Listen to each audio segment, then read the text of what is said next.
Yo, what's going on, boys? Soran Trades back with another banger, and today I'm going to be giving you guys the very first episode of the bootcamp, the official first episode of a trading video.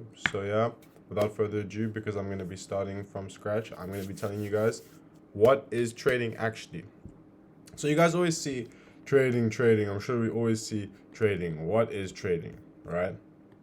And for this journey to actually work the way you guys want it to, and for you guys to get what you guys want out of trading, you're gonna have to realize that this isn't some thing where you become this financial guy who is in tune with everything that's happening in the world, and you know the oil's going up, so now you position yourself right for the oil. No, right?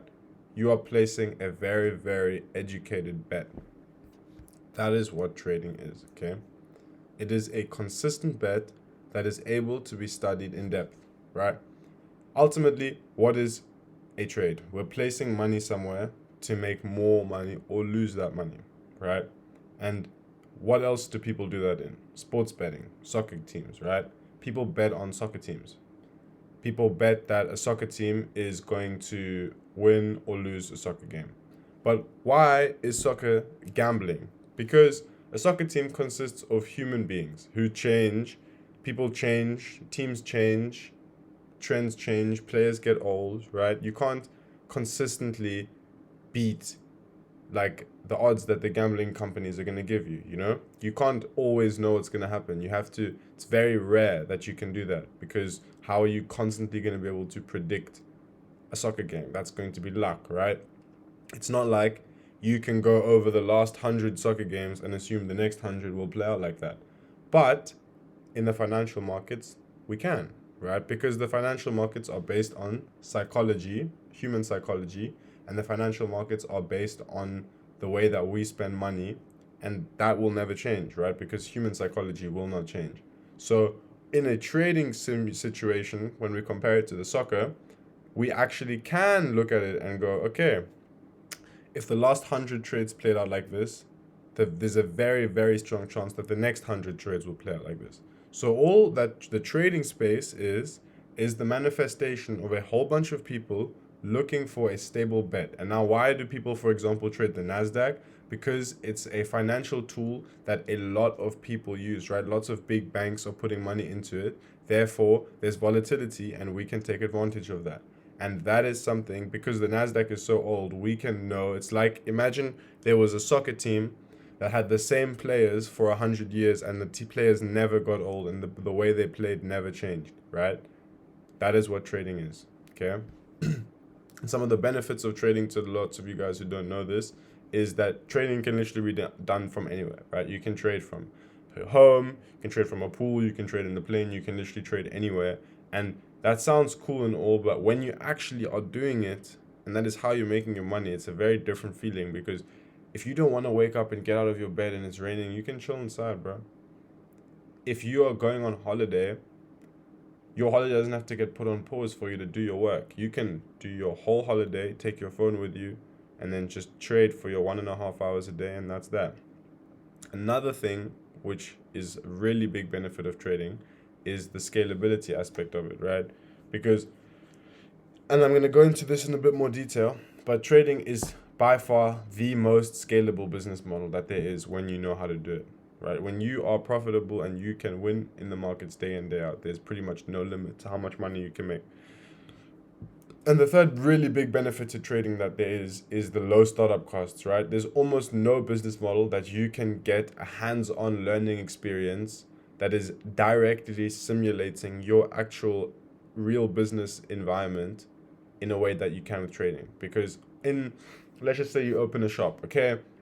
You could come out with a fake product and see if people want to buy it, but there's other lessons that come with that. You know, you have to then deal with the suppliers and all of that. You can't, I don't know, just go into a courtroom and practice to be a lawyer. That doesn't work. They're not going to take you seriously. But in trading, you can trade on a demo account and you can take the exact same trades that you would with the same thought process, same risk, same mindset, same everything, to the point that you are literally able to be at the point that you are fully profitable without investing a single rand or dollar into the markets, because there's demo accounts that allow you to literally simulate the full experience. You don't have to invest anything until you're seeing consistent returns on your simulated experience for weeks, right? Because if you're winning every single trade, if you have a 50K funded account, a 50K demo account, and week one, not week one, but 1 week you're making 2K, next week you're making 3K, next week you're making 3K, next week you're making 4K, right? You're constantly making money. What are you going to want to do? You're going to want to invest your real money. So you have that whole learning experience for completely free. And then just to get into the scalability aspect of it a little bit deeper, here we can see this is a clothing store that makes $50 a day, right? This is just an image that I got off Google. Sorry, I don't know what this fucking... Okay. This is a clothing store that makes $50 a day. I swear if this moves again. Sorry about this, boys.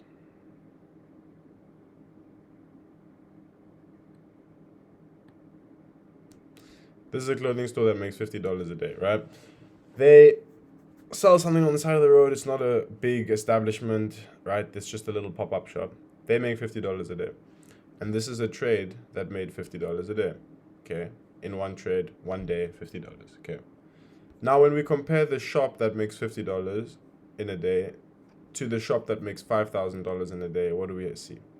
We see you have to expand the location, we have to hire new staff, the whole business strategy gets changed. You're now going from selling people rugs that it's a small business, a family business that people want to support, to having to come out with the newest trends and the newest designs for the most high demand customers in the world. Luxury, you're competing with all these brands. There's longer work hours now. Now you have a new client base that you have to meet new needs for. But if we look at the trade here, what do we see? The $5,000 a day trade is the exact same trade as the $50 a day trade. But the only difference is the size of your account. And that's just going back to the scalability aspect of it, because again, once you are able to consistently take money out of the markets, there's no limit to how you're doing it and how much you can do with it. And yeah, so to break it down to its truest form, boys, what are we doing in trading? We are taking a consistent bet that is allowed on a tool that we are able to historically track and then use that to predict the future of it, right? Because it's one of the only things that you can look at the past, right? If we could bet on the weather, then we could probably make money on that, but you can't right now. There's no weather trading app, right?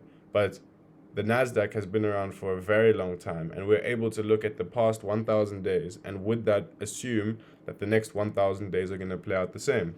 And if we see that Bayern Munich, we watched the last 3 Real Madrid games for the soccer team, and every time they scored in the first 5 minutes, their best player was playing, and they were playing in their hometown, they won the game. That's our strategy then. Every single time that happens, regardless of any other circumstances, we bet that they'll win, because the last 1,000 games, 800 of their 1,000 games, when that happened, they won. So that's when we bet. And that is precisely what trading is, okay, guys? And obviously, further deeper we get into this, I'm obviously going to show you guys how we can find our statistics and our edge inside of that. For example, with the soccer team, my example was that they're playing at home and that they score in the first 5 minutes. But before we get into any of that, you guys need to understand what is it that we're actually doing. You are just figuring out a place.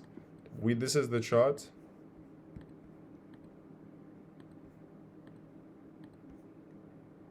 You are just figuring out a place where you are able to put your money that allows you to make more than what you're investing.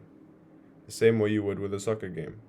And because, again, the financial market is so easily predictable on its past data and it doesn't change, that is why we're able to capitalize on that. And in the next part of this video, or this series, I'm going to explain to you guys exactly how we're going to get started on reading the charts and figuring out what are these things that we want to put our money behind when it happens. For example, again, when is the team playing at home? when is their best players playing and when did they score in the first half. So we know, bang, I want to put my money behind that because 7 out of 10 times that's going to work out. All right, boys, but that was part one. I'm just giving everybody who's new here a quick rundown of what trading actually is. So, yeah, boys, hope you guys enjoyed that, and I'm going to see you guys in the next one.